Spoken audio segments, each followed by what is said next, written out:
परमदत्तब्रह्मानन्दम् औदुम्बरशुकदिगम्बरं सर्वभूतसाक्षिभूतं दत्तं वंदे जगद्गुरुम्. ज्या विचाराकडे आपण स्वबोधातून पाहतो त्याच विचार म्हणा निरूपण. विचाराने मनाला विचारलं पाहिजे.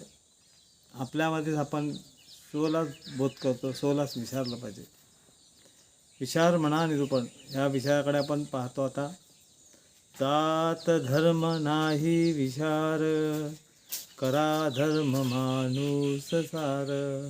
नाही भेद चिंतन संस्कार, खरे माणूस. खरा माणूस कोण? जिकडे कुठलाच भेद नाही.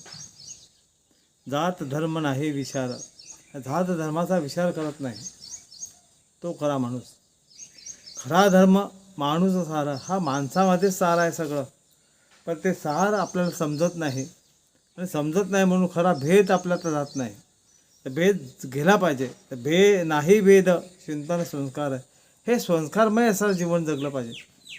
आपल्याला तर भेदरहित आपण झालो पाहिजे. खरे माणूस. माणूस कोण? माणसाची व्याख्या काय? तर माणूस खरा कोण? तो कुठली जात धर्म पंथ मानत नाही. असतील पण ते काय आहे? सगळं एकच आहे. वेगळं काय आहे? हे निर्माण आपण केलेलं आहे सगळं.